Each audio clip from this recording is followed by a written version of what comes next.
Olá, boa tarde, sejam todos muito bem-vindos ao BMC Now. Eu sou Hanna Beltrão, vamos juntos então acompanhar o fechamento do mercado na companhia do meu parceiro aí de todas as tardes, Rafael Lara, que junto comigo vai fazer um giro em tempo real do fechamento do mercado financeiro. São agora 4 horas e 35 minutos e eu já chamo o Rafael Lara aí para a gente saber como é que está o mercado nesse momento. Rafa.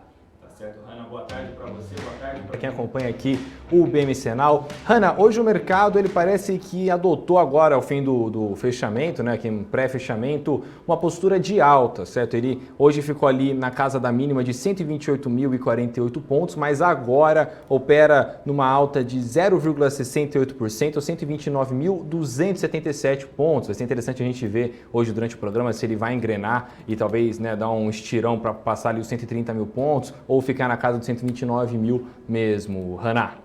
Tá certo, Rafa. Vamos falar um pouquinho agora, né? O banco, fazer o nosso giro, né, de notícias. O banco BR Partners estreou hoje, né, na Bolsa de Valores brasileira, valendo quase 2 bilhões de dólares. Conta pra gente aí os destaques. Tá certo, Hanna. Só um segundo aqui. Bom, o banco BR Partners hoje ele realmente teve uma postura bastante interessante, né, ao longo do dia. Hoje ele teve lá uma alta ali, né? Quem ficou ali, hoje ele subiu, né? As units dele estrearam na Bolsa de Valores, saltando mais de 5% hoje, né? Com unit ali do BR Partners de BRBI 11, com uma alta de mais de 15% ali no unit. Estou tentando aqui puxar para a gente dar uma olhada de como ele está nesse momento na Bolsa de Valores, né? Que algumas casas já dão para a gente a alta, enfim, mas nesse momento o BRBI 11 realmente ele operando na casa dos 10% de alta ali aos R$16 por unit, né? Ele tinha precificado, né, aos R$16 por unit a sua oferta inicial de ações. Hanna. Valeu, Rafa. Daqui a pouquinho a gente volta, né, com mais notícias, mais atualizações sobre o fechamento do mercado nessa segunda-feira. E a companhia Marfrig anunciou o investimento em terreno no Paraguai para a construção de mais um frigorífico do grupo. Veja na reportagem. O investimento avaliado em 100 milhões de dólares já estava nos planos da companhia, uma das maiores produtoras de proteína bovina do mundo. O projeto, que marca a entrada da Marfrig no país, era negociado desde o mês de setembro do ano passado, quando a companhia anunciou acordo com a Associação de Pecuaristas do Paraguai, que possui oferta de 350 mil cabeças de gado por ano para a construção da unidade na cidade de Ibiaiú, na região de Concepción. A expectativa é que o abatedouro paraguaio, com capacidade para abater mais de 1.000 animais por dia, fique pronto até o final de 2022. Além de produzir carne bovina no Brasil, Argentina, Uruguai e Estados Unidos, a Marfrig também atua na produção de carne de cordeiro no Chile. E eu volto então chamando o Rafael Lara, que tem mais informações de como é que está a movimentação do mercado. Rafa. Tá certo, Hanna. Bom, sobre o mercado, a gente sempre tem que ficar de olho sobre a vacinação. E o ministro da Saúde, Marcelo Queiroga, afirmou que o governo ainda estuda a possibilidade da realização de um reforço vacinal contra a Covid-19 no ano que vem, né, em 2022. Ele também disse que negocia com farmacêuticas mais doses de imunizantes para esse cenário. Ele afirmou em audiência na Comissão Temporária Covid-19 no Senado que, abre aspas, claro que ainda não temos todas as respostas, todas as evidências científicas e a esse respeito, se será necessário fazer uma nova vacinação, como hoje com 2 doses, ou se apenas precisaremos do reforço, fecha aspas. O ministro também afirmou que ainda não está claro, no caso da realização apenas de um reforço, se teria de ser usado o mesmo imunizante aplicado neste ano ou se poderia ser feito com uma vacina de outra farmacêutica. Hanna. Tá certo, Rafa. E a gente segue aqui, né, com o nosso giro de notícias. A Embraer informou que a sua subsidiária IVE assinou uma parceria com a Sky Sports, que opera os chamados vertiportos, voltada, né, para o desenvolvimento de soluções para as operações iniciais de mobilidade aérea urbana na Ásia e nas Américas. E a gente vou voltar então agora com o Rafa, que tem, né, mais notícias do mercado. Rafa, fala pra gente no momento como é que tá o dólar. Vamos dar uma atualizada aí? Tá certo. Vamos falar então um pouco sobre como está o dólar nesse momento, aqui trazendo informação quente. O dólar hoje está em queda, né, de 1,32%, ali na casa dos R$ 5,02. Hoje ele ficou ali no movimento de baixa, né, entre a mínima de R$ 5,022, quer dizer, desculpa, R$ 5,02 e uma máxima também de R$ 5,08, Haná. Tá certo, Rafa. E as companhias aéreas anunciaram movimento em direção ao norte do país. De olho no mercado primário, a decisão veio na esteira de investimentos e infraestrutura aeroportuária, com estimativa de arrecadação de 323 milhões e 700 mil reais apenas pelo governo federal. As companhias Gol, Azul e Latam lideram o mercado na região norte, que também possui cota de aéreas de pequeno porte, como táxi aéreo e carga também. E foram atraídas, então, pelo potencial de crescimento de demanda na região e pela carência de alternativas de transporte aéreo. E a varejista online de itens de moda e decoração Privalha estuda realizar uma oferta primária e secundária de ações com esforços restritos. Na oferta restrita, a operação está limitada a no máximo 50 investidores. A empresa contratou o banco BTG Pactual como coordenador líder, além dos bancos de JP Morgan, Itaú BBA e Credit Suisse. Em abril, a Privalha, considerada como um dos maiores outlets do Brasil, cancelou a sua oferta pública inicial de ações. O nome da companhia vem sendo citado no mercado como potencial alvo de aquisição de grandes grupos como as lojas Renner. E ainda falando sobre o setor de varejo, hoje pela manhã, a Paula Moraes conversou no BMC News com o Gabriel Marzotto, sócio e gestor da Luminus Capital, que fez uma análise em relação ao setor e as oportunidades também para o investidor. Vamos acompanhar o que eles disseram. Para começar, aqui eu queria falar um pouquinho de varejo, né? Varejo continua em evidência aí depois de tantas movimentações no mercado, a redução das restrições, o avanço da vacinação também. A gente sabe o quanto isso estão ali relacionados, né? O quanto animam o setor. Gostaria de saber como que você tem visto o cenário para essas empresas que têm forte apelo aí para as lojas físicas. Como que você avalia esse movimento para a C&A, por exemplo? Você acha que seria uma oportunidade para o investidor? Na verdade, assim, a gente, desde o começo do ano, quando a gente, de alguma forma, começou a ver o processo de vacinação ocorrendo no Brasil, lá no começo do ano, mais para 600, 700 mil pessoas vacinadas ao dia, e até recentemente a gente teve quase, ou mais de 2 milhões de pessoas que foram vacinadas no único dia, a gente viu relativamente o processo gradual de normalização da economia, assim, acontecendo. Então, querendo ou não, diversas empresas ou negócios, especialmente que tem dependência grande a fluxo de pessoas, a horário de abertura e afins, e que estavam, claro, no nosso horizonte, no nosso radar de investimento, e eram baratas, claro, a gente enxergou uma grande possibilidade de ter uma melhora significativa de resultado como um todo. Então, acho que vai bem em linha com o que você está falando. Aí, quando a gente fala especialmente do varejo de vestuário, que são posições que a gente tem hoje relevantes no portfólio como um todo, eu acho que a C&A é um bom destaque, que é uma empresa que claramente, pela questão do fechamento do varejo físico ao longo aí do ano passado como um todo, foi muito penalizada, e hoje, quando a gente olha, querendo ou não, uma expectativa aí de normalização do fluxo, horário de atendimento e afins, a gente vê níveis de valuation muito, muito atrativos. Já que você tocou aí nessa questão da C&A, que eu sei que está aí, que vocês estudam bem esse case, a gente tem visto, né, que a C&A está feito vários movimentos de inovação, desde o e-commerce, né, até softwares para melhorar a gestão. Queria saber como que você acha que a tecnologia tem impactado nas operações da empresa, se você acha que ela está mesmo ali se fortalecendo em relação aos concorrentes que já estão ali talvez mais adiantados até na questão digital. Na verdade, o grande ponto é a gente enxergar empresas e negócios, aquelas das quais não precisa dar muito certo para a gente ter uma capacidade diferenciada de multiplicar o capital que inicialmente a gente investe ou investir numa empresa como um todo. Então, a gente olha essa questão da empresa melhorar para frente, assim, como uma opcionalidade. Então, a gente nem precisa disso para ter realmente uma capacidade diferenciada de multiplicação de capital. Então, o nosso cenário base é que nada disso acontece, é só um processo gradual de melhora econômica como um todo. Então, as pessoas voltando a se locomover, voltando a comprar em shoppings, em lojas de rua como um todo. todo, numa demanda hoje que ela está muito reprimida como um todo, e, consequentemente, na margem, a melhora de resultado vai ser muito sensível. Tá certo, então, olha, são 4 horas e 45 minutos, eu volto então com o Rafa, né, para saber como é que tá o fechamento aí do mercado. Rafa, dá um panorama pra gente, como é que estão os números agora? Tá certo. Bom, agora há pouco a gente veio com os números do índice, né, do dólar, e agora eu gostaria de falar um pouco sobre como está o ranking das maiores altas e maiores baixas do dia, né? Hoje, a maior alta do dia é a ação do Pão de Açúcar, né, PCAR3, com uma alta de 7,86% nesse momento ali, né, na casa dos 7, mais de 7% hoje de alta. Em segundo lugar, vem a CVC com 5% de alta, Cogna Educação, Local Web e Via Varejo. Já entre as maiores baixas, hoje temos a Notre Dame Intermédica, né, a Rumo, B3, SA3, a Energias Brasil, né, EDP, e também a CEMIG, com uma queda ali, elas ali estão variando entre uma queda de 2,19% e 2%, muito provavelmente a gente deve ter alguma mudança no ranking até o fim do programa. Hannah.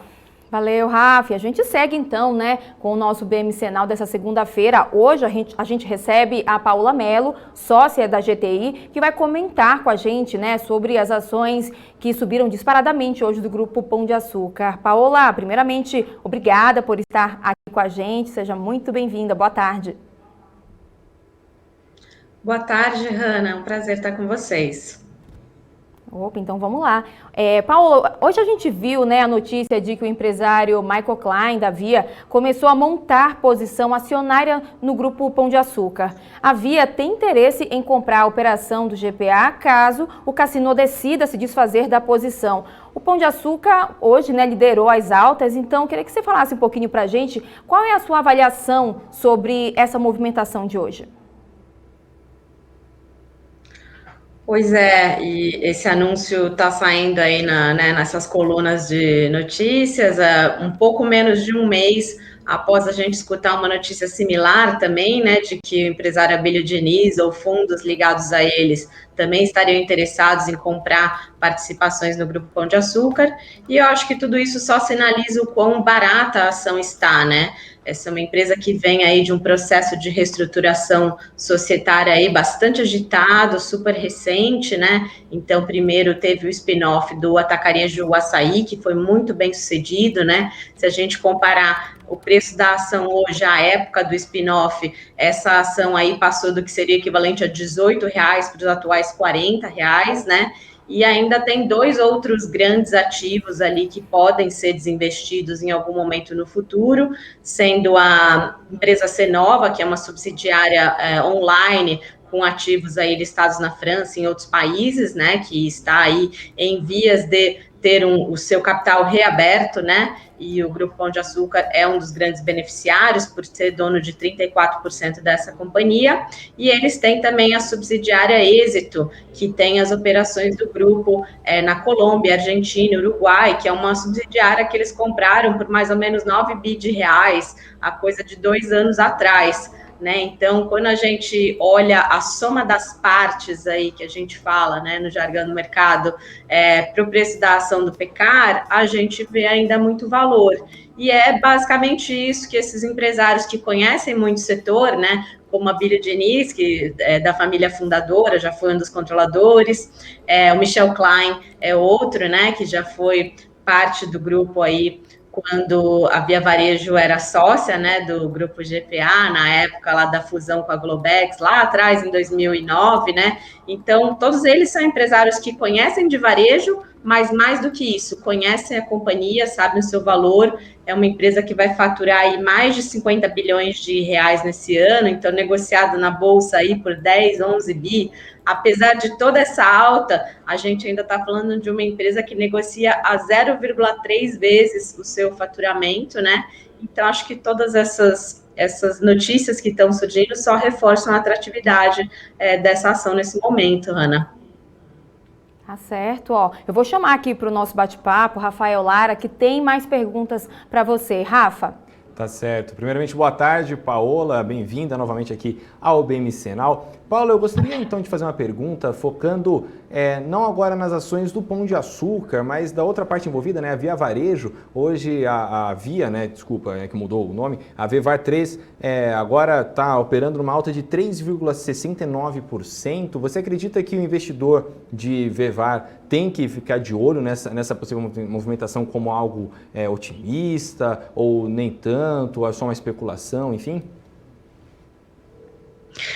O que a gente está vendo agora são essas empresas que estão migrando aí de um varejo físico para uma pegada mais digital, elas têm começado a consolidar o setor, né? Então, a gente pode olhar o exemplo americano, por exemplo, a Amazon, há alguns anos atrás, adquiriu a rede Whole Foods, né?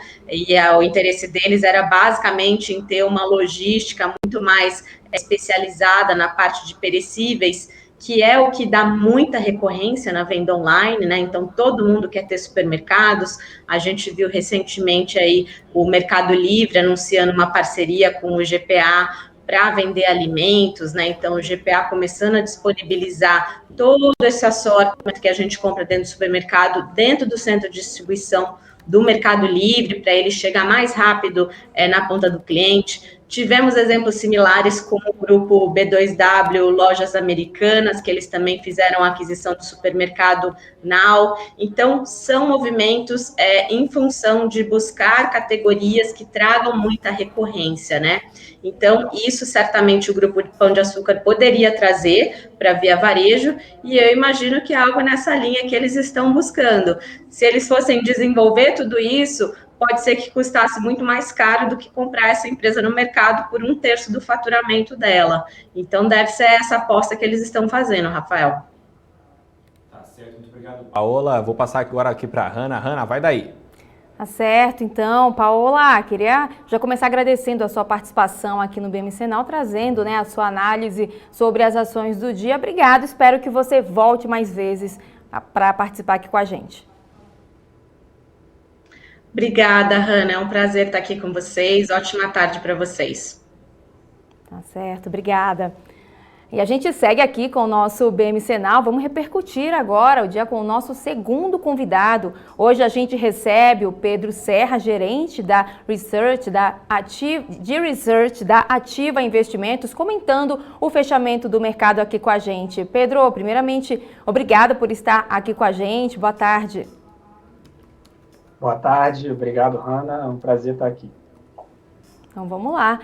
Vamos começar falando, né, da recente rodada de aquisições da JBS, que inclui, né, a holandesa Vivere, que é a terceira, né, maior produtora de proteínas à base de plantas da Europa, e a britânica Kerry Meats, né? Explica aí pra gente quais são os impactos dessas ações bilionárias nas ações da empresa e também, inclusive, que tem operado, né, de uma forte queda nos últimos 5 dias. Sim. Não, obrigado. Bom, vamos lá. Nos últimos 5 dias, sim, mas assim, no ano ela vem com uma performance bem forte, né? E a gente vê essas aquisições como as aquisições estratégicas que fazem muito sentido para a empresa, tá? Embora sejam bilionárias, né, quando você olha o valor total da JBS, não são aquisições tão grandes assim, mas são relevantes, né? O que o grupo vem fazendo, ele está tentando adicionar cada vez mais novos produtos de valor agregado. Isso vai reduzir um pouco ali a volatilidade do seu resultado da margem, ali, porque tem uma componente de commodities muito forte, né, na JBS. E aí, quando você adiciona essas empresas que têm um valor agregado maior, que tem marca e tudo mais, você diminui um pouco essa volatilidade. Então, a estratégia da JBS está muito aderente com o que ela vem dizendo, né, com o que ela vem sinalizando para o mercado. E a gente aqui da Ativa, a gente vê até com bons olhos, tá? Tá certo. E olha só, a aquisição da BRF, né, pela JBS também poderá ter grandes impactos, né, sobre o mercado de proteínas, caso essa compra seja efetivada? Pois é, da Marfrig, você diz, né? A Marfrig, ela andou comprando ali uns quase 33% para não causar a poison pill, né? Então ficou até ali uns 32%.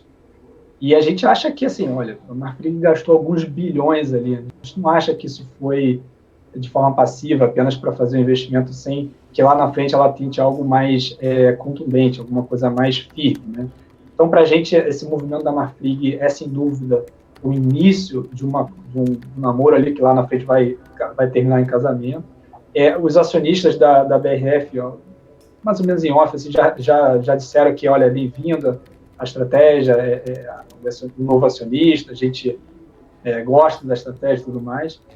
E, como você citou a JBS apareceu realmente aí na história, acho que, no mínimo, encareceu a BRF para a Marfrig, né? Mas a gente acha que tende mais para o lado da Marfrig, né? Tem uma probabilidade maior. Você não tem um problema de CAD, né? São business completamente complementares, né? Você tem Marfrig muito focada em bovinos e os ativos mais lá fora. A BRF em suínos e frango, com uma forte presença nacional e no Oriente Médio. Então, é muito complementar. Se fosse a JBS, muito provavelmente ia ter um problema com o CAD ali, já dado que a JBS possui a Seara. Então, assim, de um modo geral, a gente vê o movimento da Marfrig como início, a gente acha que lá na frente vai ter uma conversa mais firme, uma proposta na mesa. Até agora as empresas, elas negam, né, elas falam que não. E para a BRF, assim, que tinha um plano de investimentos assim, um pouco ousado, assim, na nossa visão, como até ambicioso, bom, mas com alguns riscos de execução, né, para quem é acionista da BRF, acaba sendo uma boa notícia também, porque você teve uma apreciação muito grande dos ativos, né? Isso mostrou que a BRF estava realmente um pouco desvalorizada, e com a chegada da Marfrig, aí, valorizou bastante, obviamente, isso para o acionista é muito positivo. Tá certo. Pedro, quero trazer agora para a nossa conversa também o Rafael Lara, que tem mais perguntas também para você. Rafa. Tá certo, Hanna, obrigado. Boa tarde, Pedro. Pedro, na última semana foi noticiado que a Marfrig teria comprado um terreno no Paraguai para construir um frigorífico, né, de 100 milhões de dólares. Na sua visão, como isso pode impactar o papel da empresa? Olá, Rafael, obrigado. Bom, vamos lá. Assim, a Marfrig, ela já tinha anunciado esse investimento aí ano passado, não esse exatamente, mas que ela iria investir no Paraguai, que ela ia entrar ali naquele país. Primeiro, assim, a diversificação geográfica já está provado aí que vale muito a pena, né? Você depende ali de algumas barreiras sanitárias, de alguns acordos comerciais, então você está com uma diversificação geográfica, isso protege o fluxo de caixa da empresa. Se eventualmente alguma planta dela em algum país tem algum tipo de problema, ela pode redirecionar e atender um mercado que ela não esteja conseguindo através de outra região. Então, essa diversificação geográfica aí faz sentido, e para a Marfrig vai ser muito importante.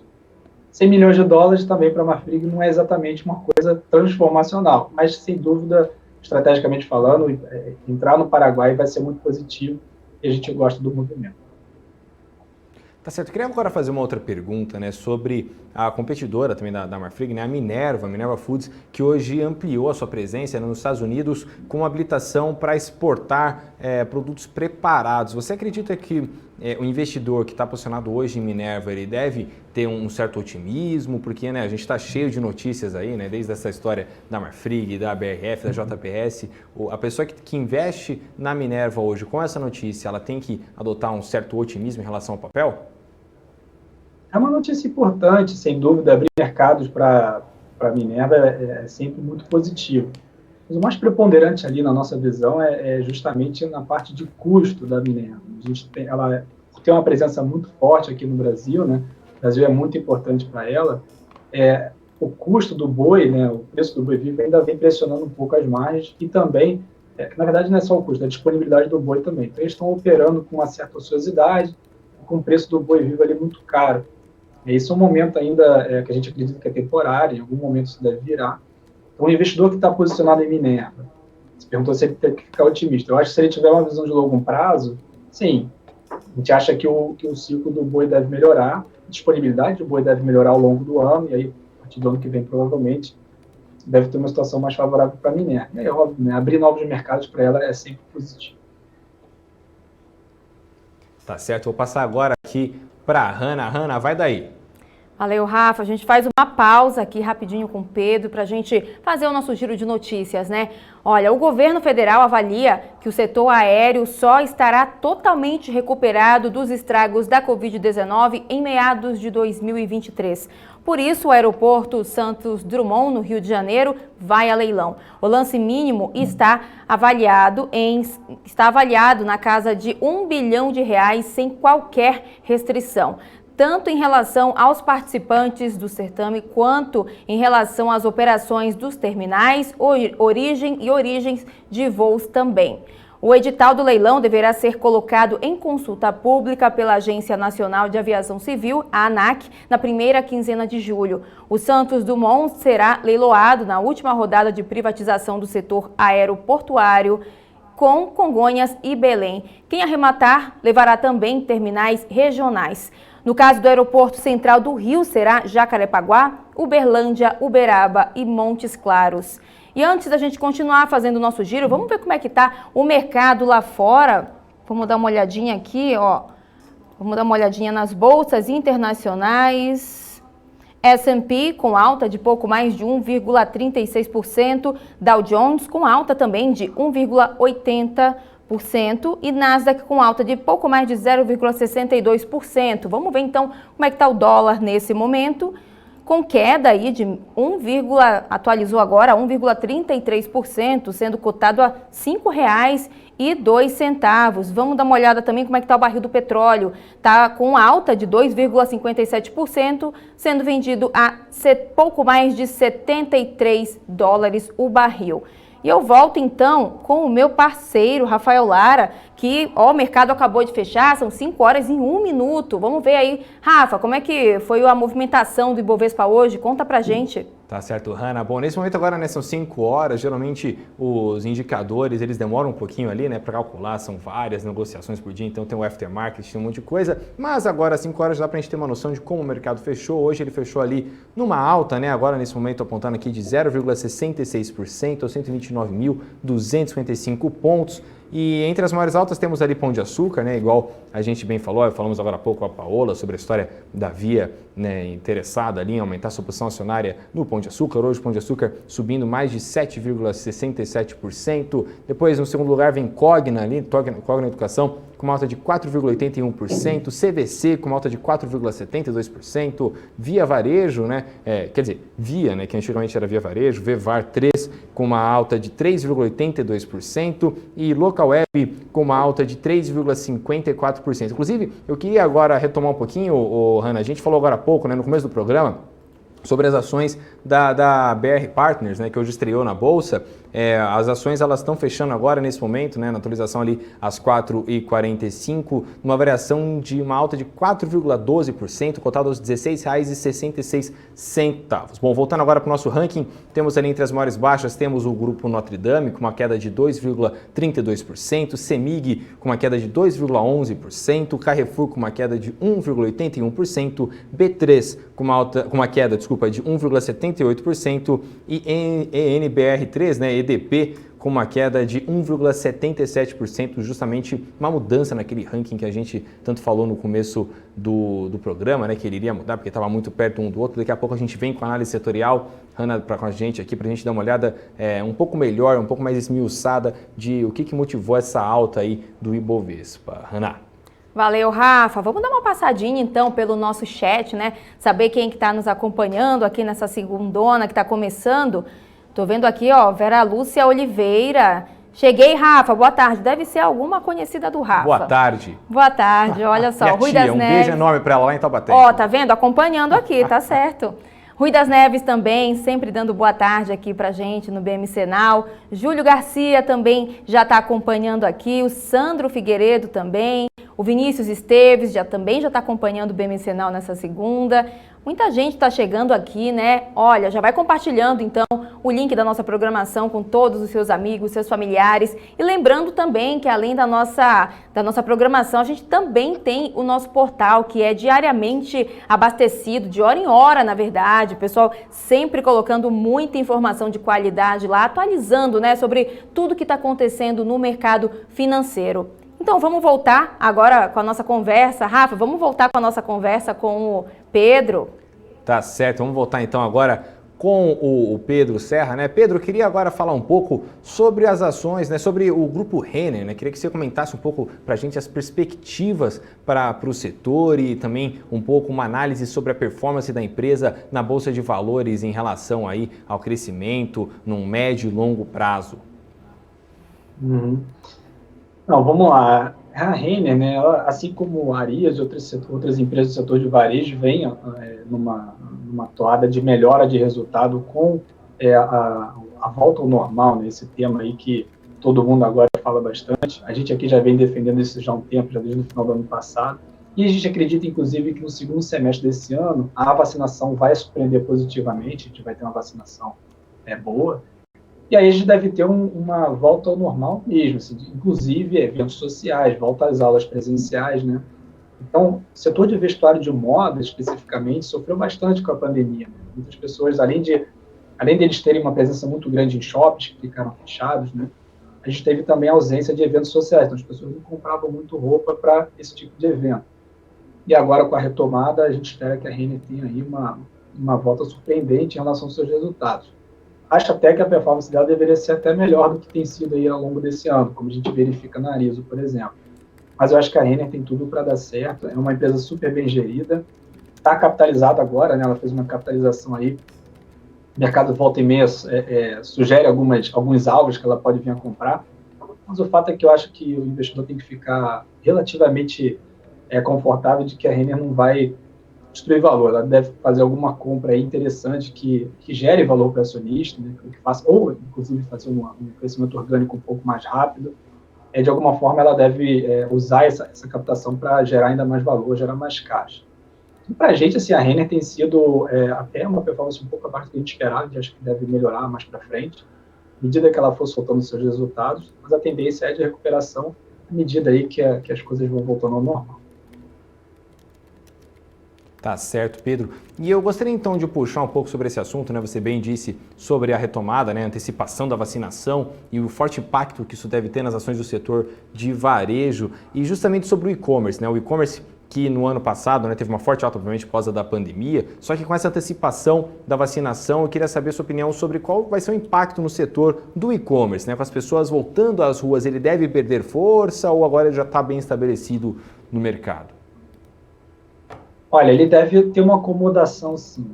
Embora, por um lado, a gente acha que algumas coisas vieram para ficar, né? Por exemplo, algumas categorias novas tiveram uma aceleração muito grande e isso gera uma mudança de hábito, aqui, por exemplo, supermercado, farmácia, pet shop, esse tipo de coisa que se usava muito pouco no canal digital, deve crescer bastante. Obviamente, deve devolver uma parte com a volta aí do normal, né? Com a reabertura.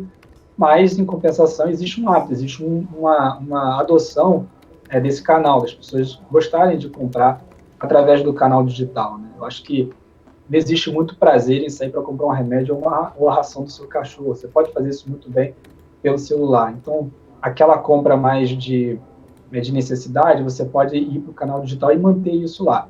Agora, tem muita coisa que realmente é do dia a dia, na rua, as pessoas estão na rua voltando a trabalhar, voltando a ir para a escola, e, obviamente, o canal físico deve voltar um pouquinho, né, ganhar um pouco mais de espaço no consumo do brasileiro. E aí, como você tem uma base muito forte de comparação, que 2020 foi um ano muito forte para o canal digital, sim, a gente espera que o e-commerce devolva um pouco disso, deve ter uma acomodação, mas deve seguir ainda muito forte, porque a tendência de crescimento do canal digital é uma tendência de longo prazo. O Brasil ainda está atrás de alguns países, assim, a gente ainda tem algumas categorias aqui para crescer, quando comparado com outros países. Então, no ano, sim, deve ter essa acomodação, mas no longo prazo a gente ainda acha que vai ser forte. Tá certo. Agora eu gostaria de falar um pouco sobre o Dia dos Pais, né? Agora, logo em agosto, que geralmente mexe bastante com as ações do setor de varejo, né? Na sua opinião, quais deveriam ser as expectativas para o investidor com a chegada do evento? Ele deve realmente esperar um up aí, né, nas ações, no lucro das empresas? Olha, eu acho que até sim, porque você teve um Dia dos Pais do ano passado em plena pandemia, né? Então talvez a compra foi diferente, o tipo de presente, né? Então talvez agora o varejo físico, shopping center, por exemplo, né? Deve ser muito importante. não só o Dia dos Pais, mas o Natal desse ano também, que o Natal passado foi também um Natal pandêmico, né, com todas aquelas restrições. A gente ainda vai ter Black Friday também mais para frente. Então, tudo isso serão alguns testes assim que a gente vai observando. Mas a tendência é a mesma. A tendência é que as pessoas voltem a ir para os shoppings, voltem a ir para as ruas à medida que a vacinação for avançando, até porque nem todo mundo se sente confortável de ir para a rua ainda, né? Ainda existe, a pandemia ainda está aí, ainda temos que tomar muito cuidado. Mas, de fato, com a vacinação, realmente as coisas vão mudando. A gente acha que é um bom teste, acho que vale a pena observar. Na nossa expectativa é de que vai ser bem positivo. A gente deve ter aí alguns shoppings bem cheios e aí as empresas de varejo devem apresentar um resultado no segundo tri, terceiro principalmente, bem interessante. Tá certo, Pedro. Vai daí, Hannah. Valeu, Rafa. Pedro, agora eu queria saber a sua opinião. Qual é o impacto, né, que as fusões e aquisições podem ter no setor de varejo? A gente viu a da Hering e do Grupo Soma também, mas tem alguns boatos, né, envolvendo outras grandes marcas. Eu queria saber até onde esses rumores pesam positivamente para o investidor e se o investidor deveria se preocupar com essas volatilidades. Assim, volatilidade talvez assim, seja um pouco o nome do jogo agora. Realmente essas notícias vão continuar surgindo. A nossa visão, a pandemia acabou que ela aqueceu muito mais essas aquisições, as aquisições. Isso porque, de um lado, né, as empresas que estão no mercado, na economia real, elas estão, e muitas delas são pequenas e médias empresas, infelizmente, elas não possuem o mesmo acesso a capital que as empresas listadas em bolsa possuem. E muitas delas estão fragilizadas. Também está falando de empresas que têm um porte muito menor. Ao mesmo tempo, isso acaba se tornando uma oportunidade para as empresas que estão em bolsa e que se capitalizaram agora, quer dizer, estão com caixa aí preparado para fazer essa consolidação. Aí, obviamente, né, as notícias mexem muito com o mercado, então acho que o investidor tem que ter um pouquinho de paciência, a volatilidade vai existir, mas a gente acha que o setor deve passar aí por uma transição de consolidação, que não é uma coisa muito comum. Acontece, todo ano tem uma coisa, mas o setor de vestuário, por exemplo, de varejo, não é uma coisa que é todo ano, como é, por exemplo, o setor de saúde e de educação, né, que já tem uma história longa aí de aquisições. Mas a pandemia vai acelerar bastante, vai aquecer bastante aí esses movimentos de consolidação do setor.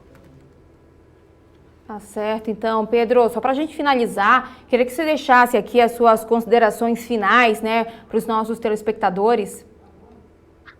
Obrigado, Ana. Bom, eu acho que a gente tem um momento interessante na Bolsa, tá? Nossa visão segue a mesma, a gente está otimista com a Bolsa, a gente acha que a Bolsa está barata, ainda que renove as máximas, né? Mas lembrando, aqueles 130 mil pontos é um valor nominal, né? Quando a gente compara com o resultado das empresas, ela está barata, né? A gente faz o PL dela, né? O preço sobre lucro, a gente acha que está ali em torno de 11 vezes, que ainda tem bastante espaço, uma média de 12, podendo chegar até mais.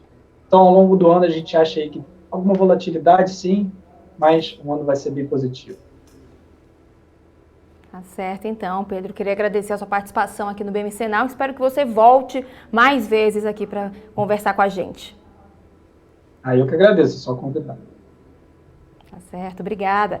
E agora a gente segue, né, fazendo a atualização do fechamento do mercado. A gente volta, então, com o Rafael Lara, que tem a movimentação dos setores da Bolsa. Rafa. Tá certo, Hannah. Bom, então vamos dar uma olhada agora na tela, né, sobre a nossa divisão setorial, né, essa fotografia que a gente sempre traz ali do pré-fechamento para a gente entender, esmiuçar um pouco sobre como foi o dia hoje na Bolsa de Valores. Então, no momento ali da foto, né, que a gente tirou, né, da nossa análise ali, todos os ativos estavam com uma alta de 0,65%, uma ligeira diferença ali, né, na alta que fechou, né, que foi de 0,67%. Mas se você for analisar os setores, quase todos fecharam ali no verdinho, né, na alta. Apenas os de atendimento à saúde fecharam uma queda de 1,25%, serviços de comunicação uma queda de 1,38% e serviços financeiros ali com uma ligeira queda de 0,34%. Já entre as maiores altas, tivemos ali, né, o setor de energia puxando bastante o índice, né, com uma alta de 2,3%, 1,26%, materiais com uma alta de 1,57%, bens de consumo com uma alta de 1,32%, aí os industriais e serviços de utilidade pública ali com desempenho muito parecido, né, numa leve alta de 0,40%, né, 0,46%, tecnologia da informação com uma alta de 1,76%, realmente também bastante significativa, e imóveis também fechando numa alta de 1,16%. Já os produtos básicos de consumo fecharam ali na neutralidade, né, no 0,00%. Hannah. Obrigado, Rafa. Voltando então ao mercado internacional, hoje começou, né, o Amazon Prime Day, né, quando a gigante do varejo diminui o preço dos diversos produtos por 2 dias seguidos para quem assina o Amazon Prime. Mas a gente tem essas informações agora com a Giovanna Locatelli. Como a gente vem acompanhando este cenário em vários segmentos, a cadeia de suprimentos ainda não voltou à normalidade depois da pandemia e conforme a economia vai se recuperando. E a preocupação é essa, vender e não conseguir manter o cronograma de entrega dos produtos ao consumidor. E deve bombar, viu? Os descontos do site da Amazon Prime, no Amazon Prime Day, ficam entre 10% e 75%. A cadeia de abastecimento sofreu impactos de diversos lados. Os efeitos cascatas da pandemia, que forçou muitas fábricas a fechar temporariamente em meio ao agravamento dos surtos dos vírus, as cadeias de suprimento foram ainda mais prejudicadas pela escassez de containers para entrega, então também a capacidade de frete aéreo. A escassez de mão de obra também tem causado atrasos em todo o sistema. Um surto de Covid-19 na província de Guangdong, no sul da China, agravou ainda mais o problema com a demora de saída de navios do país. As autoridades locais introduziram restrições, como limites à entrada de navios para limitar a propagação do vírus. Vendedores do pequeno e médio porte da Amazon, que importam seus produtos da China, estão aí no limite devido a essa confusão global de embarques.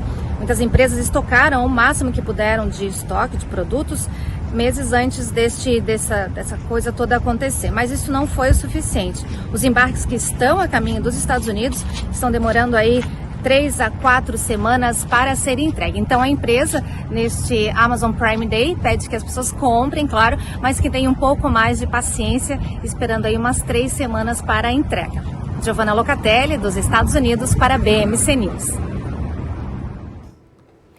E ainda falando de Amazon e agora também da Apple, que são avaliadas como as marcas mais valiosas do mundo. O Rafa tem mais informações sobre isso. Rafa? Tá certo, Hannah. Bom, a Amazon continua sendo a marca mais valiosa do mundo, né, com valor estimado de 684 bilhões de dólares, seguida pela Apple com 612 bilhões de dólares e pelo Google, né, que é da Alphabet, com 458 bilhões de dólares. A Tencent, que é a maior empresa de mídia social e videogame da China, ocupou a melhor posição entre as companhias do país asiático, né, ficando em 5º lugar na lista ali, enquanto o Alibaba, né, lá do Jack Ma, ficou em 7º lugar. Já a Tesla foi a marca de maior crescimento, né, o crescimento mais rápido, e se tornou a marca de automóveis mais valiosa, né, aumentando seu valor em mais de 275% na comparação anual. Já a principal marca europeia foi a francesa Louis Vuitton, em 21º lugar, né, Hannah, que a gente tinha até falado sobre o dono da Louis Vuitton, que tinha assumido ali a dianteira entre os homens mais ricos do mundo. Hannah.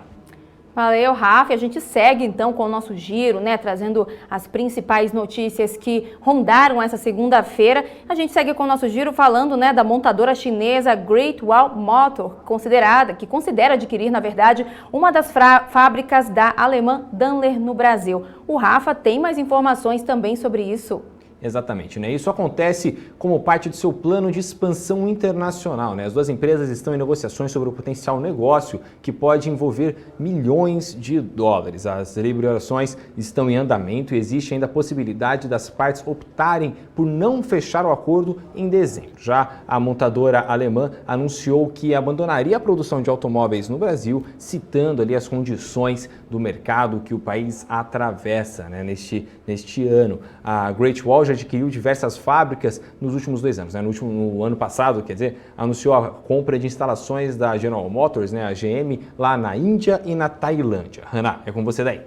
Valeu, Rafa. Antes da gente continuar, né, com o nosso giro de notícias, antes da gente receber o nosso próximo convidado, a Marta Matsumura, que volta aqui com a gente para fazer a análise dos dados, dos números, né, que mais se movimentaram aí durante o dia. Então, antes disso, eu chamo o Rafa. Rafa, vamos dar uma olhadinha no nosso portal, né, BMC News, né, pra gente saber como é que tá, se tem algum assunto quente que saiu no momento. Vamos dar uma olhadinha? O Rafa que também sempre está alimentando o portal, né, toda a equipe que sempre tem as melhores informações, as melhores notícias. Tá certo, Hanna. Realmente, se você ainda não conhece o portal da BMC, né, www.bmcnews.com.br, lá a gente também tem as informações em última hora, lá toda a equipe da BMC realmente muito focada em trazer para você as melhores informações e as informações de último segundo do mercado financeiro. Eu gostaria de chamar, né, a atenção para uma matéria, né, que a gente, obviamente, aqui na BMC a gente não perde tempo, sobre a Câmara, né, que está votando hoje MP de desestatização da Eletrobras.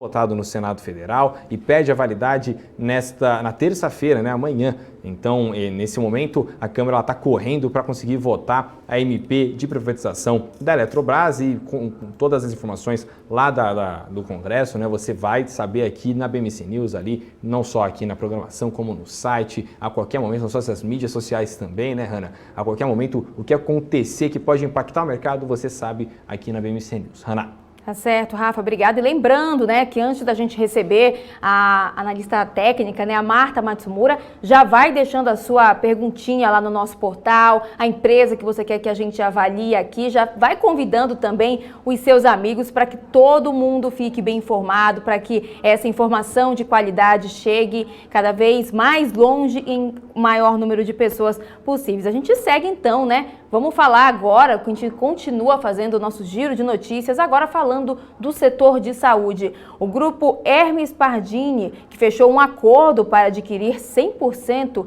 do laboratório Paulo Azevedo, no Pará, ele fechou esse acordo pelo valor de 127 milhões de reais. O laboratório possui 22 unidades em Belém e em mais 6 municípios e emprega pouco mais de 600 pessoas e atende também 4 hospitais no estado do Pará. A aquisição, de acordo com a companhia, faz parte dos esforços, né, de expansão da operação para todas as regiões do país. O Grupo Pardini informou que pretende, então, instalar a curto prazo um novo núcleo técnico avançado para realização com mais agilidade de exames, né, vindo de laboratórios parceiros na região norte. A companhia informou ainda que pretende ampliar a oferta de exames de alta complexidade no Pará a partir dessa aquisição. Então a gente segue com o nosso giro de notícias, né? Ainda falando sobre agora sobre criptomoedas, o Banco Central da China reforçou a proibição do comércio de criptomoedas no país. Após a decisão, 4 dos principais bancos do país informaram nesta segunda-feira que não irão ajudar clientes na negociação de Bitcoin ou qualquer outra moeda digital. De acordo com as autoridades reguladoras, a preocupação está ligada ao fato de que o sistema financeiro do país possa estar diretamente exposto, diretamente a riscos. Uma grande preocupação também para Pequim, que teme falhas em seus esforços para monitorar e controlar o sistema financeiro. Além dos bancos, o Alipay, serviço operado pelo Ant Group, também se comprometeu a ampliar a vigilância sobre os clientes, bloqueando então as suas contas para comprar ou negociar criptomoedas. Após o anúncio da força-tarefa, na China, o Bitcoin chegou ao menor valor de cotação nessas últimas 2 semanas, com queda de 11% em Nova York, chegando aí a ser comercializado a pouco mais de 31 mil dólares.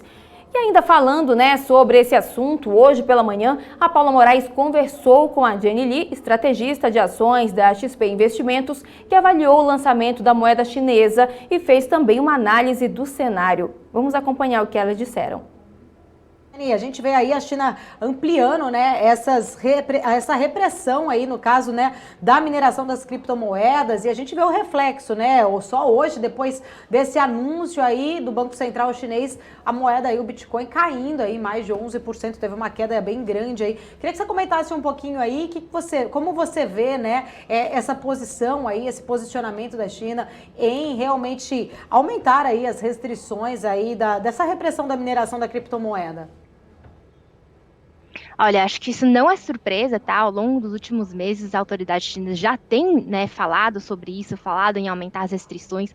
Qual que é a preocupação dele? É que a China tem o fluxo de capital muito bem controlado na China, né? Existem vários limites para você poder mandar ou, né, mandar dinheiro para fora do país. A preocupação é que o Bitcoin faça isso sair do controle do governo, então realmente eles, né, começaram a aumentar as restrições. Mas é uma preocupação que já vem atingindo, já vem impactando o preço do Bitcoin faz algumas semanas.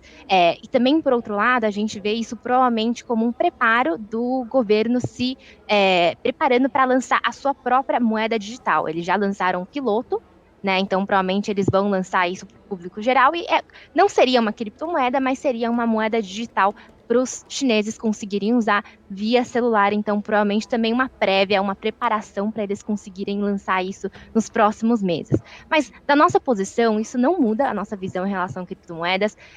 Volatilidade em criptomoedas não é novidade. Eu acho que hoje em dia vários investidores que entraram em criptomoedas agora em 2021 já aprenderam isso. Então realmente são para investidores que têm alto apetite de risco. E olhando daqui para frente, a realidade é que pouca gente, aliás, ninguém sabe qual que é o preço real do Bitcoin daqui para frente, né? Então, acho que fica muito de se você realmente acredita na tecnologia do blockchain, acredita que essa alta consegue ser sustentada daqui a vários anos, então faz sentido você ter um pouquinho de criptomoeda na sua carteira, mas realmente não muito, porque ela é muito volátil, traz muito risco consigo e pode resultar em perdas muito expressivas no curto prazo. E a gente volta então com o Rafa, que vem, né, com informações de última hora sobre a MP da Eletrobras. Rafa, o que você tem de novidade? Tá certo. O ex-deputado Elmar Nascimento, né, relator da MP, tirou do texto da medida provisória da Eletrobras 7 emendas propostas por senadores que foram fundamentais para sua aprovação no Senado. 5 foram excluídas totalmente, né, e 2 parcialmente. Entre os trechos retirados está a proposta que obrigaria a Eletronorte a vender a energia da hidrelétrica de Tucuruí a preços mais baixos para fortalecer a região amazônica. O relator, no entanto, manteve a emenda que atropela, né, o IBAMA e a FUNAI no licenciamento para a construção da linha de transmissão de energia Manaus-Boa Vista, uma proposta ali, né, que foi considerada por alguns como inconstitucional. E o Elmar Nascimento ainda retirou da MP, que deve ser votada ainda hoje, a emenda que aumentaria um subsídio, um CDE, nas contas de luz para permitir a compra de uma permissionária de Santa Catarina por uma outra distribuidora. Ana. Valeu, Rafa, obrigada. A gente segue então, né, recebendo os nossos convidados no BMC Now dessa segunda-feira. A gente recebe agora a Marta Matsumura, analista técnica da XP Investimentos. Marta, primeiramente, seja muito bem-vinda. Vamos fazer a leitura aí do dia com a gente? Muito obrigada. Boa tarde para todo mundo que nos assiste. Bom, vamos fazer a leitura, né? Ibovespa trabalhando em alta aí nesse momento. Destaque Marta, vou só te interromper rapidinho. Antes da gente começar de uma vez, vamos compartilhar sua tela aí com a gente, né? Para que o pessoal que está nos acompanhando consiga, né, entender a explicação e também acompanhar os gráficos. Tá, joia. Pronto, perfeito. Vamos começar então. Saber como é que funcionou o Ibovespa aí dessa segunda? O Ibovespa está aqui em alta, né, os 129.264,96 pontos, superando a máxima de sexta-feira. Graficamente, ela está ficando bem bonita e está parecendo que está animando umas próximas sessões mais compradoras, viu? O destaque de alta de hoje fica para Pão de Açúcar e o destaque de queda vai ficar, deixa eu só dar uma olhadinha na minha cola, vai ficar para a Intermédica, tá? Então, hoje aí, Pão de Açúcar e Cogna são os 2 destaques de alta para a nossa bolsa. Eu vi que no início da sessão estava bastante misto, né? A mineração estava apanhando um pouquinho de manhã, virou para cima, agora a gente está vendo aí realmente esses setores que são importantes, né? Que tem bastante peso no índice, financeiros e commodities, né?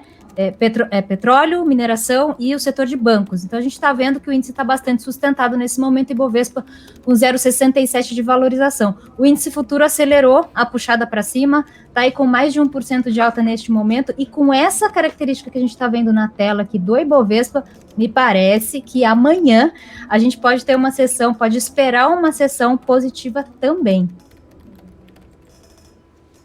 Tá certo, então, ó, vou chamar o Rafael Lara aqui, né, meu parceiro de todas as tardes, que sempre tem muita pergunta. Mas antes, espera aí, gente, antes de chamar o Rafael, já vou pedindo para o pessoal que está nos acompanhando, já mandem as perguntas de vocês aqui no nosso chat para a gente perguntar para a Marta, né, para a gente poder fazer essa análise aqui no BMCenal. Agora sim, eu passo o bastão para o Rafael Lara, que tem muitas perguntas sempre aqui com a gente. Tá certo, obrigado, Hanna. Novamente, seja muito bem-vinda, né, Marta? Marta, hoje a gente viu ali como a maior alta do dia as ações do Grupo Pão de Açúcar, né? Justamente sobre a história que a gente estava até repercutindo agora há pouco do Grupo Via, né, interessado em aumentar a posição acionária. Queria que você mostrasse aí pra gente rapidinho sua análise técnica sobre essa ação, né, que hoje subiu mais de 7,88% aí no mercado.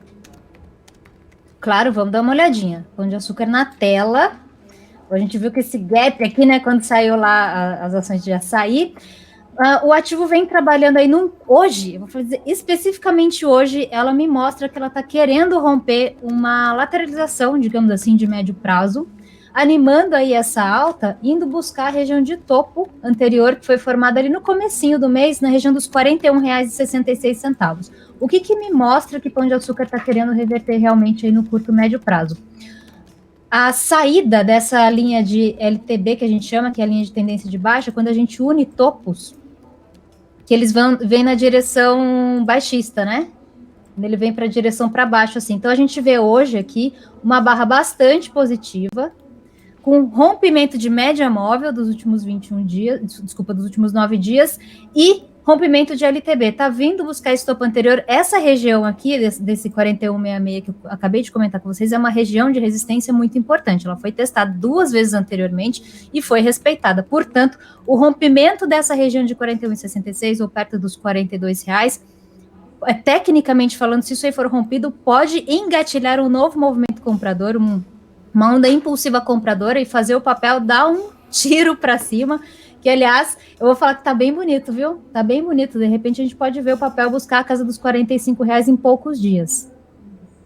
Tá certo. E agora também, né, continuando aqui nosso bate-papo, Marta, hoje as ações da Cogna, né, Cogna Educação, subiram hoje mais de 5% aí também. Acho que deve estar um gráfico, como até mesmo você gosta de dizer, né, bem bonito para a gente analisar. Vamos dar uma olhada? Vamos dar uma olhada. Cogna na tela, já tem até uns estudos traçados aqui, mas eu apago para ficar limpinho o gráfico para a gente olhar tudo de novo. Vamos lá. Cogna vinha apanhando já há algum tempo, né? Desde o começo do ano, ela desceu. Bom, foi bastante polêmica esse papel, desceu bastante e lateralizou por um bom período aqui, março, abril e maio, nessa região entre 3,60 e 4,40. Acabou rompendo essa linha de resistência aqui dos 4,40. Subiu, voltou, que a gente chama de pullback, e está trabalhando de novo em região de resistência que foi formada lá entre dezembro e janeiro do ano passado. É um ponto tecnicamente importante, e o rompimento dessa linha de 4,85, vamos puxar aí nos 4,85, o rompimento desse 4,85 pode fazer o papel retomar um fôlego de compra para buscar a região dos 5,40. Então, para quem gosta de papel especulativo, barato, volátil, pode ser que esteja surgindo uma oportunidade interessante em Cogna para curto prazo, sim. Tá certo. É sempre muito precisa, né, a Marta aqui na sua análise. Marta, o pessoal aqui no chat sempre muito engajado, né, sempre mandam bastante pergunta aqui pra gente. O Robério Mesquita falou boa tarde, perguntando se Suzano, né, SUZB3, né, o papel da Suzano, se tem algum preço-alvo para cima. Pessoal para cima, vamos lá. Olha, Suzano, ela não tá aquela coisa linda, maravilhosa ainda, para eu dizer assim, olha, realmente vai subir muito, tá? Ela tá fazendo um movimento que a gente chama de retração ou repique. Ela ainda está em tendência de baixa, mas está fazendo uma subidinha, parece um respiro para continuar caindo. Ela ainda não rompeu convictamente a média móvel e não rompeu o topo anterior. Porém, se a pessoa em questão estiver comprada, cogite, tá? Fazer uma realização ou subir o seu stop se ela buscar a região dos R$ 60,20. Não está muito longe, é um ponto importante, tá? No curto prazo. Se romper essa região aí dos R$ 60,20, pode buscar os R$ 60,90, que também não é muito longe. Se trabalhar acima dos 61, aí fica mais animadinho aí para subir, tá? Mas marca aí, R$ 60,20, pode ser um alvo interessante para você se desfazer das suas compras de curto prazo. O Suzano ainda não está em tendência de alta. Tá certo, Marta. E bom, olha, hoje também outra ação que chamou muito a atenção, né, foi a da CVC, né, CVC B3, hoje que subiu mais de 5%, as ações de aérea sempre chamando muito a atenção do investidor. Será que daria para você mostrar aí pra gente um pouco na sua análise sobre ela? Ah, dá sim, tá bonita, tá muito bonita, tá num canalzão de alta, me parece que ela tá, vou te falar, quem manja um pouquinho de ondas de Elliott, estou falando de ciclo, tá? O mercado ele costuma se movimentar em 5 ondas, são 3 impulsos numa direção e 2 de retração, que é aquela retomada de fôlego. CVC no gráfico diário, tá, que eu diria curto, médio prazo, ela me parece estar iniciando a última onda de um ciclo curto de alta, tá? Ela desceu, testou a média, testou o fundo de um canal aqui, deixa eu aproximar o gráfico aqui para vocês. Ela desceu um pouquinho, subiu bem, tá? Subiu bem. Retraiu aqui, veio testar a média e está fechando hoje aí a sessão numa variação bastante positiva, rompendo um topo anterior, e me parece que tem fôlego para buscar de novo a região dos 29,93 e quem sabe um pouco mais alto, testar a região de topo deste canal de alta que está acima dos R$ 31,00. Tá bem bonita mesmo. Tá certo, então. Agora, Marta, olhando um pouco, né, para a nossa parte, como se fosse parte de baixo da tabela, né, para quem gosta de futebol, como se fosse o nosso Z4 do dia aí, hoje o Grupo Notre Dame Intermédica fechou com a maior queda do dia, né, com uma queda de 2%, né, com 2,20%. Não é uma queda tão das maiores, né, igual a gente costuma aqui ver no Now, né, de mais de 5%, 7% entre as maiores baixas do dia, só que ainda assim é a maior queda do dia, depois de, né, acho que agora, inclusive, você até abriu o gráfico aí, hoje ela tinha tido um pico e acabou respondendo ali com uma queda no dia. Então, Intermédica, tecnicamente, ela está tentando sair de uma região de congestão de médio prazo, eu diria, tá? Ela começou a lateralizar em março desse ano e só conseguiu romper a lateralização em maio, só que ela não ficou muito tempo para fora dessa lateralização. Inclusive, nas sessões da semana passada, ela voltou a visitar essa região aqui, abaixo dos R$ 85,00, que eu diria que parece que tem um imã ali, né? O preço, quando se afasta muito desses 84, 85, seja para cima ou seja para baixo, ele tende a voltar para essa região de 84, 85. Hoje, a sessão fechou bastante negativa, me chama a atenção a barra de força negativa, inclusive. Então, o papel pode ser que esteja fazendo só um respiro para tentar buscar de novo a casa dos R$90 no curto prazo? Pode, mas com a configuração técnica desse jeito, a minha expectativa para a sessão de amanhã é que, se perder a mínima de hoje, pode voltar para 84, 83,5, 82,40 e 81,15. Tá certo. Pra sempre a Marta aqui, muito... O pessoal aqui, inclusive, Marta, o pessoal aqui no chat te elogiando bastante, né? A Vanessa Andrade falando aqui, Marta é ótima. O Marcel Prado aqui falando Martinha, com vários As, inclusive aqui com um emoji de bastante felicidade. Que legal. Marta, hoje também, né, tivemos ali uma queda das ações da B3, né, B3SA3, né, que está nos holofotes aí do investidor, né, uma ação que era tida como com grande segurança, só que nos últimos meses tem estado aí com uma certa queda, né, uma queda relativamente importante hoje de 1,73%. Será que dá para você dar uma olhada para a gente aí, por favor? Sim, claro. Olha só, B3 aqui no gráfico, eu vou até colocar na tela inteira, que esse papel aqui merece. Já faz um tempo que a gente está comentando sobre B3, inclusive. B3 saiu de uma lateralização que estava formando desde o comecinho de março, foi até um pedacinho de abril, meados de abril, e depois retomou um pouco a força vendedora, tá? A predominância da força vendedora a gente consegue perceber aqui. Se você observar bem esse canal rosa que eu desenhei aqui, esse canal colorido aqui, ele é inclinadinho para baixo. B3, ele testou o fundo desse canal e subiu, testou o topo do canal e agora está descendo de novo. Qual é a subjetividade da análise aqui em questão, né? Foram 1, 2, 3, 4, 5, 6 sessões positivas e hoje a gente está tendo uma retração. A parte que anima os compradores é o seguinte: testou a média móvel como suporte e não fechou abaixo dela. Então, o que me deixa a sensação de que este movimento de queda de hoje é uma retração de um movimento de alta no curto prazo. Um gatilho interessante para falar, olha, B3 eu acredito que vai buscar a linha dos 18,50. Seria o papel trabalhar acima de R$ 17,40. Abaixo disso, eu ainda entendo que o papel está dentro de uma tendência baixista, e que está testando uma região de resistência. Região de resistência são pontos onde os vendedores se atraem para vender a ação, tá? No curto prazo, o suporte é em 16,90. Tá certo. E Marta, inclusive hoje, né, a gente teve, agora completando aqui o nosso ranking aqui, né, o famoso das maiores baixas aí do dia, né, a NBR3, né, EDP Energias Brasil, hoje com uma queda de 1,88%, salvo engano aqui, eu acho que ela foi, hoje é a segunda maior queda do dia, né, uma ação que geralmente ela é bastante volátil, né, no dia a dia. Nossa, tirou as palavras da minha boca. Eu falei, mas o papel já é volátil, ele é assim mesmo, nervosão. E olha que interessante aqui, ó. NBR, ele tá dentro de uma lateralização, eu vou até destacar aqui, tá vendo?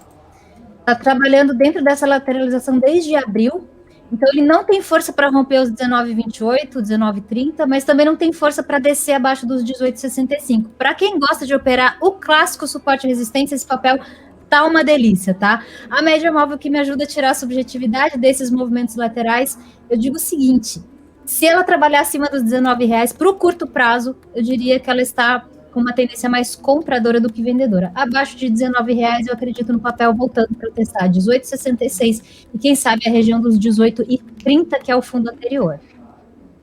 Tá bem lateralizado, tá? Só para responder, comprovando, eu falo, olha, espera no curto prazo e trabalha esses pontos curtos, porque você consegue gerir melhor o risco. Se ficar posicionado aí, acho que é muito risco para pouca chance de tirar dinheiro do papel. Tá certo, vou passar agora para a Hanna aqui, que tem mais perguntas aqui do pessoal no chat, o pessoal sempre muito engajado, mandem suas perguntas aqui, que a gente sempre bate um papo muito legal aqui com a Marta, hoje aqui com a gente. Hanna, vai daí. É verdade, Rafa. O pessoal tá sempre mandando, né, perguntinha aqui, participando do nosso BMC Now. Olha, o Robério Mesquita tá querendo que você, Marta, analise o Suzano. Acabei de comentar Suzano, Susbi. Suzano, a gente já inclusive falou. É porque aqui deu um certo erro aqui no chat, Marta, mas o Rodolfo, grande Marcelo, né, Camargo aqui, acima do Robério, perguntou se você poderia analisar Copel aqui. Copel. É porque acaba que internet é isso mesmo, né? Às vezes dá uns certos bugs aqui, mas aqui já limpou aqui a tela, já tá tudo limpo aqui pra gente. Eu posso olhar a Suzano depois, eu olho o Copel, olho o Suzano depois, não tem problema. Vamos lá. Copel estava tentando respirar, né? Ela deu uma invertida, vamos usar o termo aqui, a gíria que eu costumo falar, que invertida nervosa, né? Ela estava trabalhando numa linha de tendência de alta no curto prazo, se aproximou de um topo ali na região dos R$6 e virou para baixo com muita força. Inclusive veio buscar a origem do último movimento de alta. Então, eu não estou muito animada para compra em Copel, não. Inclusive, hoje, embora esteja aí marcando uma sessão positiva, ela trabalha abaixo da média móvel e abaixo dessa linha de tendência de alta.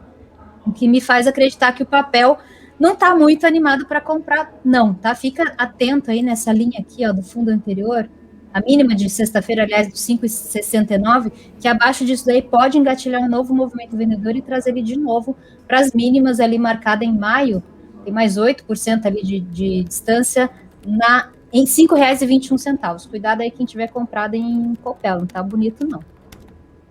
Tá certo. E Marta, ó, a galera aqui mandando mais perguntas aqui, o Rodolfo Paulino perguntando se você poderia analisar as ações da Itaúsa, né? Itaúsa, inclusive, a gente falou bastante no programa na semana passada, né, Hanna? A gente conversou bastante sobre o papel aí, principalmente dos bancos, depois da super quarta, né, que tiveram ali uma variação bastante interessante. Será que daria para você analisar aí pra gente, Marta? Claro, Itaúsa, inclusive conheço essa pessoa que pediu aí, tá muito bem posicionado, inclusive. Olha só, Itaú saiu de uma lateralização aí de médio prazo, rompeu com força, tá muito bonita, tá me parecendo uma onda 4 corretiva, tá? Pode ser que Itaúsa apresente queda nas próximas sessões, mas não muito intensas. Se acontecer essa queda com intensidade, ela tende a virar rapidamente para cima, se esse ciclo estiver sendo respeitado. Tem suporte nessa região de 11,58, 11,55.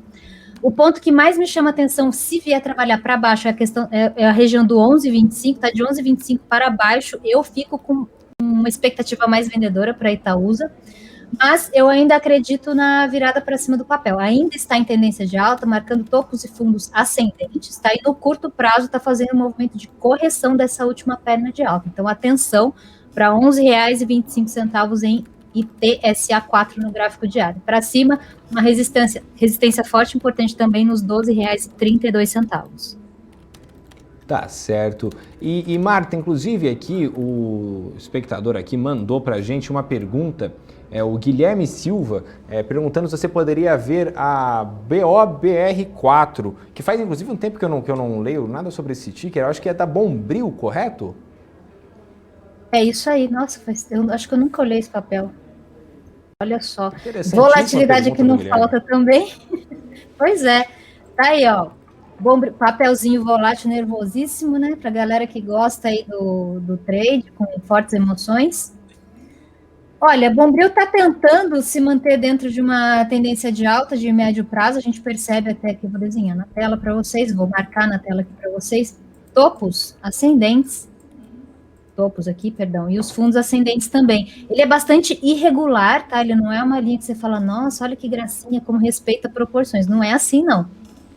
No curto prazo, deu uma batida, deu uma realizada, que a gente chama, né? Marcou um topo ali em cima e desceu mais de 50% da última perna de alta. O que me deixa a sensação de que Bombril pode vir testar de novo a região abaixo dos 2,50. Ali na região dos 2,30 pode ser que fique bonitinho, para comprar com stop bem curtinho, né, um risco reduzido, para tentar sair ali nessa linha dos 2,70, que é onde passa a média, e que se vocês perceberem bastante, quando o preço se afasta muito dela, ele tende a voltar para onde ela está e fica enroscado ali. Então, 2,70, presta atenção, pode ser um ponto de saída de operação, tanto de operações vendidas quando se afasta muito para cima, quanto de operações compradas quando se afasta muito para baixo. Afasta quanto? 40 centavos, gente, 40 centavos no papel de 2,70 é bastante coisa, tá? Então, atenção aí para Bombril. Tendência de médio prazo continua aí de alta, mas no curto prazo parece que está vindo uma retração um pouco mais importante. Tá certo, Marta. E olha, o Hamilton Lima Souza, que também sempre participa aqui, perguntando se você pode analisar a Simpar, né, a SIMH3, Simpar que tem tido aí uma movimentação bastante interessante, né, nos últimos dias. Vou até checar quanto que ela fechou hoje. Ela fechou hoje uma alta 56,45. Aí, né?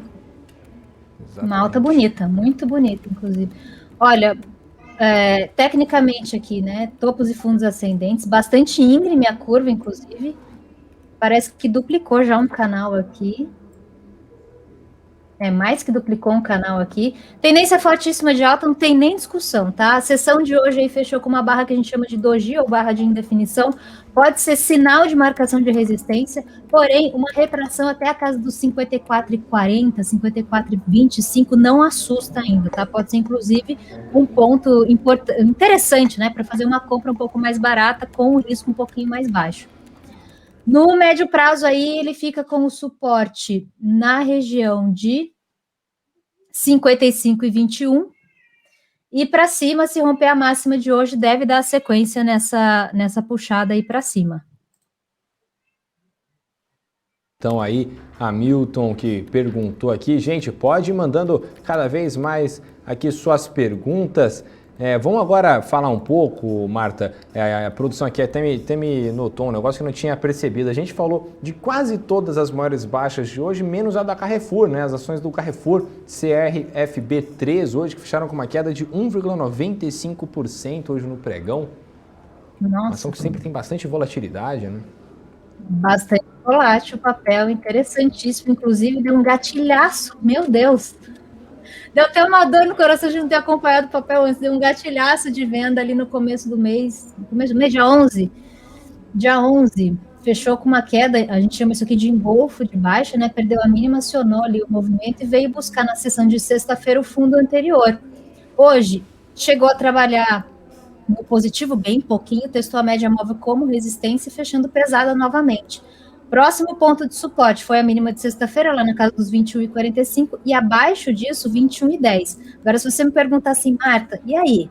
O O que eu faço com esse papel? É compra ou é venda? Olha, se você colocar a arma na minha cara, eu vou falar, é venda, tá? Abaixo da média móvel, fazendo máximas e mínimas descendentes aí no gráfico diário. Então, não tem razão agora para comprar o papel. Se for para comprar, espera chegar num suporte mais importante, tipo perto da mínima de sexta-feira ou ainda perto ali dos R$21, para entrar numa operação aí, tentando pegar uma retração, tá? Uma saída curta, especulativa, bem curtinha, com risco mais baixo aí. Carrefour virou a tendência de alta para baixo no curto prazo. Tá certo. E olha, agora no chat aqui do nosso site, o Peter Santana perguntando se você pode analisar as ações da EZTEC. Lembrando, né, galera que está aqui no nosso YouTube, né, lá temos também, lá no portal, uma caixa enorme de perguntas que você pode acompanhar a transmissão ao vivo aqui da BMC News lá, e você pode mandar, que a gente sempre também está lendo as perguntas por lá. Será que você poderia dar uma olhada no papel da EZTEC? Claro. EZTEC está lateralizada no curto prazo, no médio prazo, perdão, mas ela veio de uma tendência principal de queda aqui, tá? Está muito perto da saída, né, do rompimento dessa lateralização e está fazendo uma figura que a gente chama aqui de fundo duplo, que é uma figura de reversão de tendência. Então, atenção, porque caso o papel nas próximas sessões rompa os 34,61, pode engatilhar um movimento comprador para levar ele lá para os testes dos 39,50. Tá ficando interessante esse papel, hein? O stop fica curtinho, abaixo dos 32,70. Tá certo. Então aí, Peter que perguntou. Muita gente aqui perguntando, o Rafael aqui perguntando sobre B3SA3. A gente falou agora há pouco sobre o B3SA3. Tem também aqui o Marcel perguntando se você pode ver as ações da Vevar, né? Via, que hoje inclusive a gente falou mais cedo com a Paola Melo, né, sobre as ações da Vevar, que hoje estiveram em destaque com o Pão de Açúcar, né, por conta da possível interesse aí dos acionistas em aumentarem a posição acionária lá no Pão de Açúcar. Lindíssimo movimento de Via Varejo. Essa linha rosa aqui, vocês estão vendo que era uma LTA, né? Uma LTA, linha de tendência de alta de curto prazo, que ela foi perdida. Tá vendo? Ele voltou para a lateralização. Foi buscar essa linha como uma resistência e agora trabalha com ela como uma linha de suporte. Inclusive, a mínima foi testada justamente nessa linha rosa aqui, que é em, deixa eu pegar direitinho aqui a informação, R$15,18. Via Varejo, próximo alvo aí, R$16,65. Aliás, R$16,65 no médio prazo, tá? Se testar esse valor, esse preço e trabalhar acima, eu acredito de novo no papel, buscando os R$18,11, tá? Tá muito bonita, tendência de alta, clara no curto prazo, acima da média, fazendo topos e fundos ascendentes, e rompeu hoje uma resistência importante, que era topo anterior, marcado lá em fevereiro, acima de 15,43, então, inclusive, deu uma entrada bonita, inclusive, aqui para quem quiser esperar, ver se Via Varejo vai buscar os 16,65, tá lindíssima. Obrigada por ter me mostrado isso, dá até gosto de ver. Fica tranquila, desculpa. Agora, o Marcel também perguntou se você poderia analisar as ações do Banco Pan, né? BPAN 4, se eu não me engano é Banco Pan. Será que seria possível? Deixa eu dar uma olhadinha. Eu só quero conferir esse banco aqui, que tem uma listinha de ativos restritos. Eu até vim conferir aqui. Eu conferi. Eu acho que tá show de bola. Tudo bem. Tá jóia. Vamos falar. Banco Pan em tendência de alta. Tá fazendo. Me parece que fez a quinta onda aí, hein? A quinta onda. Tô esperando aí uma retraçãozinha do papel. De repente buscar a linha dos 23,39 ou ainda fundo anterior aqui nos 22,52, tá? O que eu tô querendo dizer com isso? Tá em tendência de alta, eu tô falando que eu tô esperando o papel um pouquinho mais para baixo. Eu tô esperando uma retração de curto prazo no papel para testar a região de suporte anterior, né, perto dessa linha dos 22,50, para ver se ele retoma a força ali, se aquele ponto atrai a força compradora novamente, para levar o papel para níveis mais altos do que marcou nas sessões da semana passada, tá? Abaixo dos 22,50, 22,49, o papel pode engatilhar o movimento vendedor mais forte, ele desceu um pouco mais liso, tá? Mais liso é mais sem empecilhos, vamos dizer assim, com mais força até a região dos 19,49, 19,50, que foi o topo anterior. Então, Banco Pan ainda em tendência de alta, mas no curtíssimo prazo, tá falando a partir de hoje, pode ser que o papel venha testar regiões de suporte ou ainda a região falar, o miolo de uma congestão de curtíssimo prazo. Atenção, então, Banco Pan para 22,50, 23,40 e para cima nos 26,30. Tá certo, então a Marta sempre muito precisa aqui na sua análise. Tem sempre mais pergunta aqui, Marta, a galera sempre muito ligada aqui no nosso chat. Vamos fazer então aqui a pergunta, olha, vamos pegar aqui, alguém tinha perguntado de BBAS3, só para eu dar o crédito certo, né? Só para eu pegar aqui, o Atílio Dutra, perguntando se você poderia avaliar os papéis do BBAS3, né? Se não me engano, é o Banco do Brasil, claro. Né? O famoso Banco do Brasil. Banco do Brasil. Isso aí, Banco do Brasil está virando a tendência, tá? De curto prazo, de alta para baixa, fez um pivôzinho aqui, ó, o pivô, só para explicar para vocês, são 3 pontos, né? O mercado ele não sobe em linha reta, não desce em linha reta. Então, o que vinha acontecendo, né? Vinha marcando topos e fundos ascendentes, até que ele marcou um topo mais baixo que o anterior. Perdeu o fundo entre eles, a gente fala, olha, acionou um pivô de baixa. Quando ele aciona esse movimento, o mercado tende a buscar fundos anteriores ou ainda regiões onde ele iniciou o movimento. Então, hoje, na sexta-feira, a gente teve o rompimento desse pivô, na linha dos 35,08, 35,10, por ali. Na sexta-feira, ele tentou descer, acabou subindo um pouquinho, mas não rompeu a média e não voltou a trabalhar acima do ponto do pivô rompido, e hoje trabalhando aí também negativo na sessão. Próximo ponto de suporte, R$ 34,00. 33,25, que é mais importante que o 34, tá? E mais importante do que esse 33,25 é o fundo anterior no 32,26.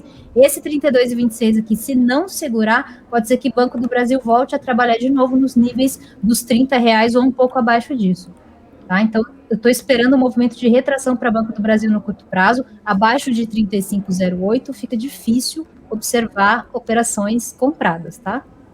É isso. Tá certo. E agora, o pessoal aqui, todo mundo gostando muito da Marta aqui no nosso chat. E Marta, inclusive eu queria perguntar para você sobre as ações da Gerdau, né, GGBR4, que na semana passada elas estiveram aí nos holofotes, porque tiveram uma queda, né, bastante forte nas duas ações da Gerdau, tanto a metalúrgica Gerdau quanto a Gerdau, né, GGBR4, sofrendo ali com os preços das commodities, e hoje a Gerdau fechou numa alta ali de quase 3%, né, 2,99%, desculpa. Olha, Gerdau, tecnicamente, vou falar que está fazendo um movimento maravilhoso, que a gente chama de ombro, cabeça, ombro. É um dos padrões mais conhecidos da análise técnica e um de maior grau de confiabilidade. Esse movimento está projetando os R$ 26,17, que não, coincidentemente, é a região do fundo anterior aqui, ó. Foi marcado em março, mês 3 desse ano, por aqui. Tá ombro, cabeça, ombro, essa figurinha aqui, ó. Não parece um ombrinho, uma cabeça e um ombro? Então, perdeu a linha de pescoço, um suporte importantíssimo.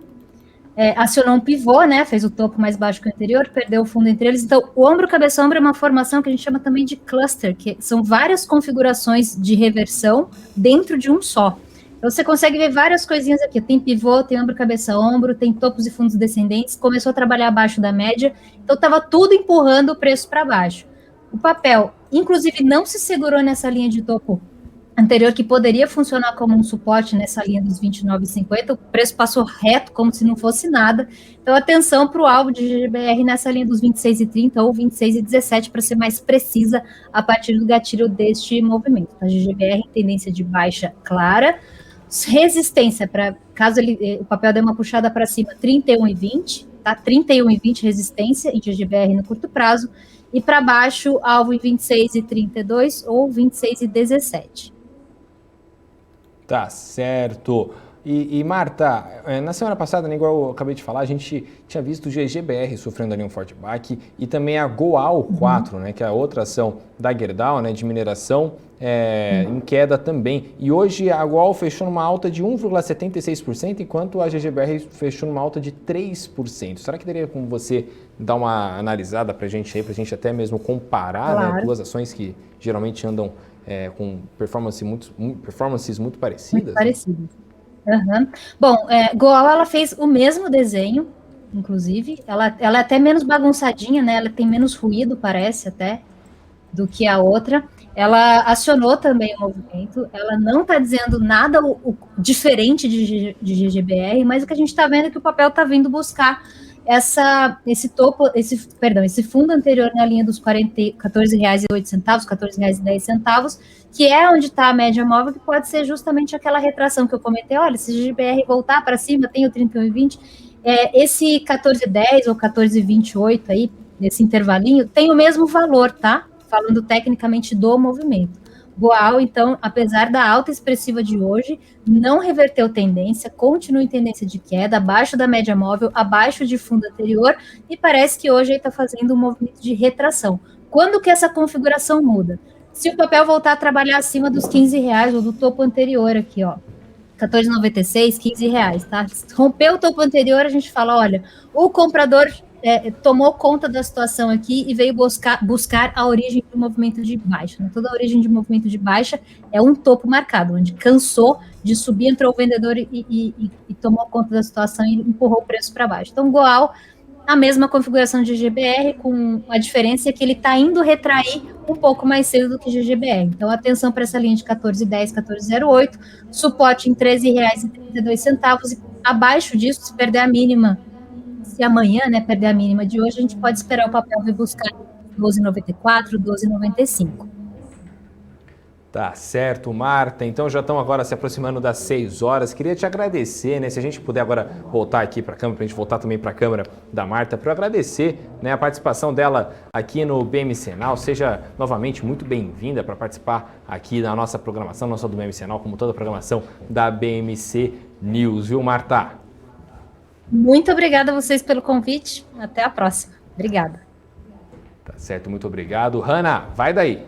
Valeu, Rafa. Marta, obrigada pela sua participação, né? A gente vai receber a Marta mais vezes aqui. Eu já começo, então, me despedindo do Rafael Lara, minha dupla aí de todos os dias aqui no BMC Now. Tá certo, eu que agradeço, Hanna. Lembrando sempre que você pode nos acompanhar no nosso portal, né, www.bmcnews.com.br, e nas nossas redes sociais, @bmc.news. Tá certo? Então sigam lá e até amanhã, né, Hanna? É isso aí, Rafa. BMC Now fica por aqui. Fique agora, então, com o programa Geometria com o Guga Almeida. Uma ótima noite para você e a gente se encontra amanhã. Tchau, tchau.